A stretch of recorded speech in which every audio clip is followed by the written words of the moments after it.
찬송가 543장을 찬양하며 6월 18일 토요일 새벽 기도회를 하나님께 올려드립니다.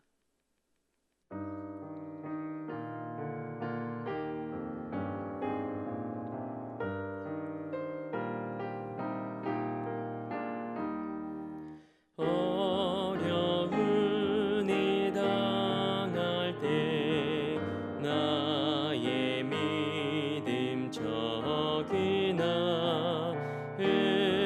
의지하는 내 주를 더욱 의지합니다. 세월 지나갈수록 의지할 것뿐일세. 무슨 일을 당해도 예수 의지합니다. 성령께서 내 마음 밝히 비춰주시니 인도하심 따라서 주만 의지합니다. 세월 지나갈수록 의지할 것뿐일세. 무슨 일을 당해도 예수 의지합니다. 밝을 때의 노래와 어두울 때의 기도로 위태할 때 도움을 주께 간구합니다. 세월 지나갈수록 의지할 것뿐일세. 무슨 일을 당해도 예수 의지합니다. 생명이 있을 동안에 예수 의지합니다. 천국 올라가도록 의지할 것뿐일세. 세월 지나갈수록 의지할 것뿐일세. 무슨 일을 당해도 예수 의지합니다. 아멘. 사도신경으로 우리의 신앙을 고백합니다. 나는 전능하신 아버지 하나님, 천지의 창조주를 믿습니다. 나는 그의 유일하신 아들, 우리 주 예수 그리스도를 믿습니다.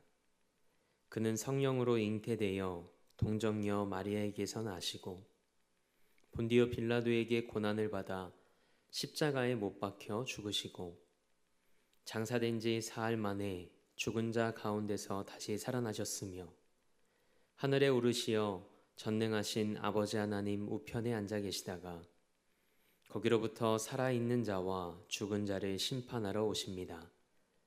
나는 성령을 믿으며 거룩한 공교회와 성도의 교제와 죄를 용서받는 것과 몸의 부활과 영생을 믿습니다. 아멘.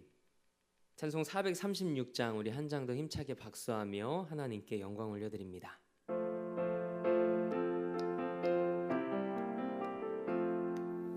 나 이제 주님의 새 생명 얻은 몸 옛 것은 지나고 새 사람이로다.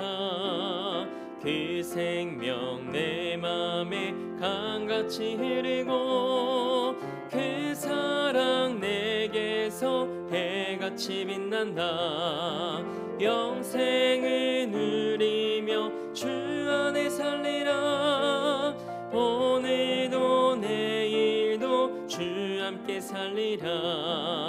주 안에 감추인 새 생명 얻으니 이전에 좋던 것 이제는 값없다. 하늘의 은혜와 평화를 맛보니 찬송과 기도로 주 함께 살리라. 영생을 누리며 주 안에 살리라. 오늘도 내일도 주 함께 살리라. 산천도 초목도 새 것이 되었고 죄인도 원수도 친구로 변한다. 새 생명 얻은 자 영생을 누리니 주님을 모신 맘 새 하늘이로다. 영생을 누리며 주 안에 살리라. 오늘도 내일도 주 함께 살리라. 주 따라가는 길 험하고 멀어도 찬송을 부르며 뒤따라가리라. 나 주를 모시고 영원히 살리라. 날마다 섬기며 주 함께 살리라. 영생을 누리며 주 안에 살리라. 오늘도 내일도 주 함께 살리라. 아멘. 오늘 우리에게 주신 하나님의 말씀은 사무엘상 26장 7절에서 12절까지의 말씀입니다. 하나님의 말씀을 받겠습니다 고백한 후에 저와 여러분 한 목소리로 합독하겠습니다. 하나님의 말씀을 받겠습니다. 다윗과 아비새가 밤에 그 백성에게 나아가 본즉 사울이 진영 가운데 누워 자고 창은 머리곁 땅에 꽂혀 있고 아브넬과 백성들은 그를 둘러 누웠는지라. 아비새가 다윗에게 이르되 하나님이 오늘 당신의 원수를 당신의 손에 넘기셨나이다. 그러므로 청하오니 내가 창으로 그를 찔러서 단번에 땅에 꽂게 하소서. 내가 그를 2번 찌를 것이 없으리이다 하니 다윗이 아비새에게 이르되 죽이지 말라. 누구든지 손을 들어 여호와의 기름 부음 받은 자를 치면 죄가 없겠느냐 하고 다윗이 또 이르되 여호와께서 살아계심을 두고 맹세하노니 여호와께서 그를 치시리니 혹은 죽을 날이 이르거나 또는 전장에 나가서 망하리라.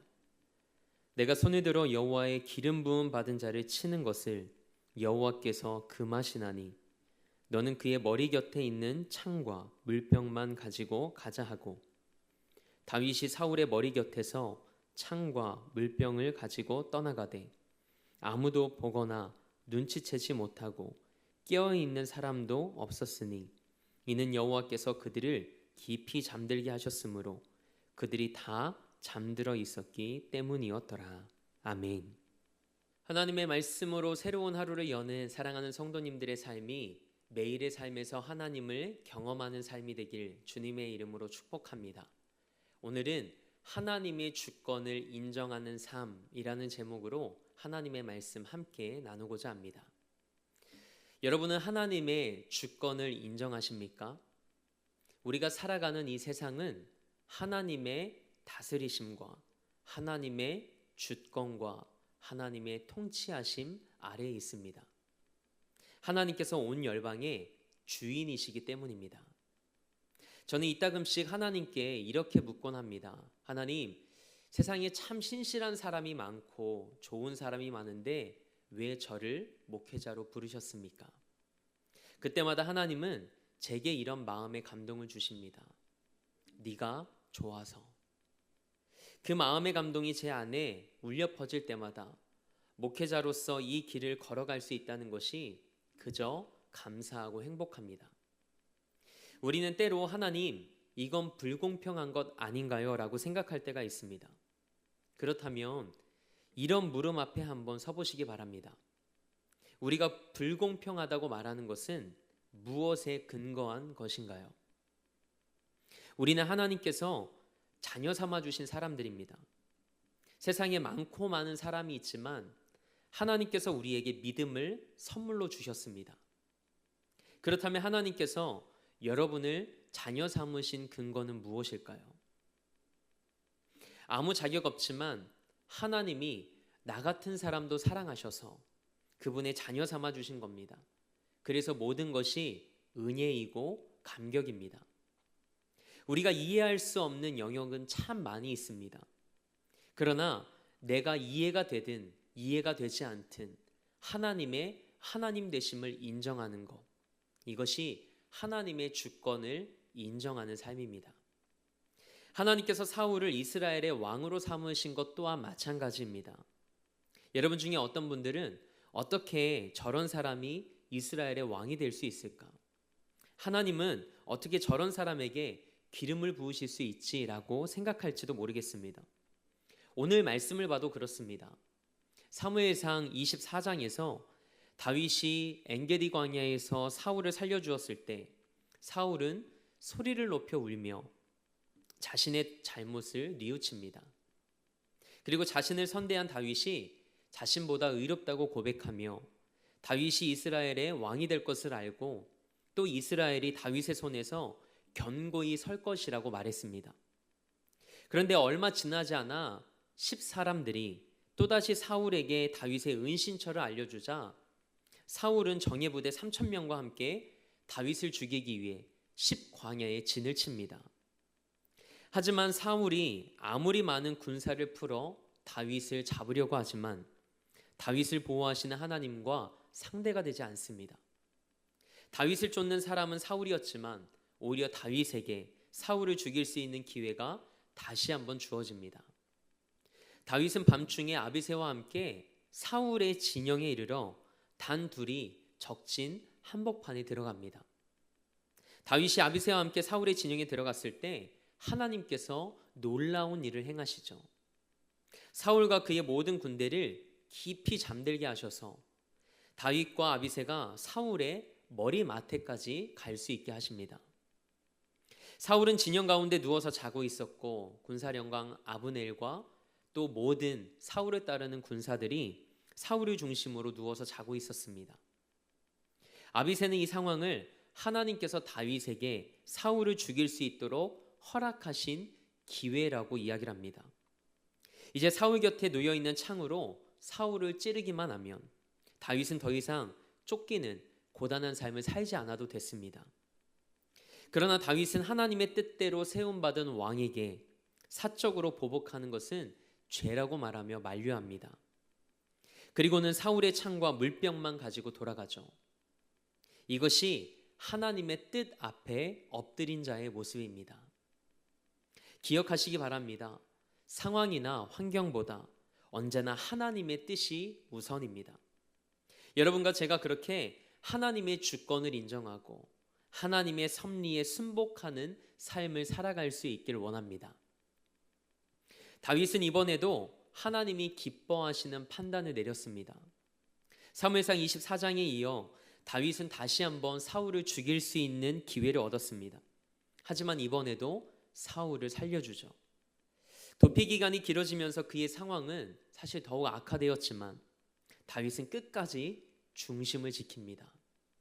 그러면서 다윗은 사울의 생사가 하나님의 주권에 달려 있음을 고백합니다. 다윗은 사울의 행위가 악함을 분명히 알고 있었죠. 그래서 오늘 본문 10절 말씀에서 다윗은 여호와께서 살아계심을 두고 맹세하노니 여호와께서 그를 치시리라 라고 말합니다. 다윗은 하나님이 사람을 세우시기도 하지만 공의로 심판하시는 것도 분명히 알고 믿었습니다. 그렇다면 다윗은 왜 다시 한번 사울을 살려주었을까요? 다윗이 사울을 살려준 것은 하나님께서 사울을 치실 것을 확신했기 때문입니다. 이렇게 다윗이 확신할 수 있었던 것은 다윗이 자기 손으로 나발을 죽이지 않았을 때 하나님께서 나발을 치신 것을 경험했기 때문입니다. 사무엘상 25장 37절과 38절 말씀을 함께 읽어보겠습니다. 함께 있습니다. 아침에 나발이 포도주에서 깬 후에 그의 아내가 그에게 이 일을 말하매 그가 낙담하여 몸이 돌과 같이 되었더니 한 열흘 후에 여호와께서 나발을 치심에 그가 죽으니라. 아멘. 어제 사무엘상 25장 말씀을 끝까지 나누진 않았지만 다윗은 하나님께서 보내신 아비가일의 지혜로 나발에게 복수하지 않았습니다. 그런데 어떤 일이 일어났습니까? 아비가일이 다윗을 만나고 집으로 돌아갑니다. 나발이 왕의 잔치와 같은 잔치를 열고 흥에 취해 있었습니다. 그래서 아비가일은 다음 날 이 나발이 포도주에서 깼을 때 어제 일어났던 일들을 나발에게 말하죠. 그래서 나발이 낙담하여 몸이 돌과 같이 되었답니다. 그리고 10일 후에 하나님께서 나발을 치시자 그가 죽게 됩니다. 다윗이 원수를 갚지 않고 하나님께 맡길 때 하나님께서 어떻게 일하시는지 다윗은 그것을 경험했죠. 나발 사건을 통해 다윗은 하나님의 보호하심과 갚아주심을 경험합니다. 그래서 다윗은 더욱 하나님을 신뢰하게 되죠. 사랑하는 성도 여러분, 그리스도인의 성장은 하나님을 경험하는 삶을 통해서만 가능합니다. 저는 여러분과 제가 매일의 삶에서 살아계신 하나님을 경험할 수 있길 원합니다. 그래서 살아있는 믿음으로 오늘을 살아가길 주님의 이름으로 축복합니다. 사무엘서 기자는 하나님께서 사울과 그의 부하들을 깊이 잠들게 하셨다고 설명합니다. 이 장면은 철저히 하나님께서 연출하신 겁니다. 다윗이 이런 상황에서 어떻게 행동하는지 하나님께서 테스트하신 것이죠. 하나님은 다윗이 쫓겨다니는 상황 속에서 사울과 하나님에 대해 어떤 마음을 가지고 있는지를 점검하신 겁니다. 상황에 따라 마음이 움직였던 사울은 결국 어느 순간부터 스스로 왕노릇합니다. 하지만 다윗은 부하 아비새의 권유에도 불구하고 흔들리지 않습니다. 쫓기는 삶에 마침표를 찍을 수 있었음에도 불구하고 자신의 감정과 뜻대로 행동하지 않았습니다. 이처럼 하나님이 주신 마음과 말씀을 지키는 것은 하나님의 사람이 훈련해야 할 중요한 덕목입니다. 감정이나 상황 그리고 사람의 말이 아닌 언제나 하나님의 말씀과 뜻이 우리 삶의 기준이 되길 축복합니다. 오늘 말씀을 묵상하는 가운데 하나님께서 제게 주신 마음입니다. 한번 따라해 보시겠습니까? 우리가 하나님의 말씀을 지킬 때 하나님의 말씀이 우리를 지켜줍니다. 아멘. 그리스도인은 하나님이 주권적으로 사람을 세우시는 것과 공의에 따라 심판하시는 것을 믿으며 스스로 보복하지 않는 사람입니다. 다윗은 자신을 죽이려 하는 사울에게 직접 복수하지 않고 하나님께 맡겼습니다. 목숨의 위협을 느끼는 상황 속에서도 다윗은 철저하게 하나님의 주권을 인정했습니다. 왜냐하면 다윗은 하나님의 살아계심을 믿었기 때문입니다. 그리고 공의로 판단하셔서 사울을 반드시 치실 것이기에 그가 죽을 날이 이르거나 또는 전쟁에 나가서 망하게 될 것이라고 선포합니다.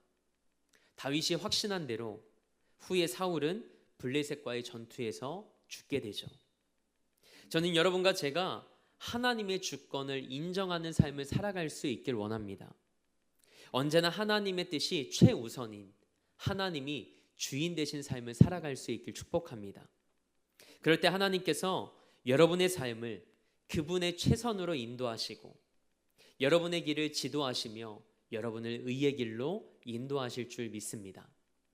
오늘 말씀을 잠언 3장 6절 말씀으로 매듭 짓고자 합니다. 너는 범사에 그를 인정하라. 그리하면 내 길을 지도하시리라. 아멘. 함께 기도하겠습니다. 하나님, 인생의 길 위에 선 우리의 삶에 하나님의 주권을 인정하는 믿음을 주옵소서. 말씀을 기준 삼아 하나님의 뜻을 바르게 분별할 수 있는 지혜를 주시고 하나님의 음성을 들을 수 있는 귀를 열어 주옵소서. 영의 눈이 뜨여지게 하옵소서. 우리 앞에 생명의 길과 사망의 길이 놓여 있습니다. 좁은 길과 넓은 길이 놓여 있습니다. 오늘 이 새벽 범사의 하나님을 인정하며 하나님께서 걷게 하시는 의의 길과 생명의 길 위에서는 우리 삶이 되게 하옵소서. 오늘도 이 나라와 열방을 위해 기도합니다. 하나님께서 이 땅과 열방의 주인이심을 고백하오니 기도하는 자들을 통해 이 땅에 하나님의 나라가 속히 임함을 보게 하옵소서. 전쟁과 기근과 전염병으로 고통받는 자들이 예수의 이름을 부를 때 그들을 건져주시고 그들에게 전인적인 구원이 임하게 하옵소서. 그래서 예수가 길이요 진리요 생명임을 깨닫는 은혜를 허락하여 주옵소서. 우리 대림교회를 위해 기도합니다. 111의 사명을 품고 온 성도가 마음을 모아 함께 기도할 때 복음의 커다란 숲을 이루는 재단 되게 하옵소서. 그리고 담임 목사님에게 하늘의 지혜와 은혜를 허락하여 주셔서 하나님이 맡겨주신 목양의 사명 잘 감당케 하옵소서. 대림교회 형제교회들과 땅끝을 향해 주의 복음을 들고 간 선교사님들에게도 하나님의 능력을 부어주셔서 부르심의 소명을 잘 감당케 하옵소서. 그리고 우리 사랑하는 성도들의 삶과 가정과 일터 안에 하나님의 은혜로 충만케 하시고 예수 그리스도 안에서 기쁨과 감사가 넘치는 삶이 되게 하옵소서. 오늘도 삶의 자리를 성전 삼아 미디어 예배로 이 하루를 시작합니다. 매일의 삶 속에서 하나님을 경험하며 살아있는 믿음으로 오늘도 주 안에서 넉넉히 승리하는 삶이 되게 하옵소서. 그렇게 일하실 하나님을 기대하며 우리 삶의 목적 되시고 이유 되신 우리 주 예수 그리스도의 이름으로 기도합니다. 아멘. 하늘에 계신 우리 아버지, 아버지의 이름을 거룩하게 하시며 아버지의 나라가 오게 하시며 아버지의 뜻이 하늘에서와 같이 땅에서도 이루어지게 하소서. 오늘 우리에게 일용할 양식을 주시고 우리가 우리에게 잘못한 사람을 용서하여 준 것 같이 우리 죄를 용서하여 주시고 우리를 시험에 빠지지 않게 하시고 악에서 구하소서. 나라와 권능과 영광이 영원히 아버지의 것입니다. 아멘.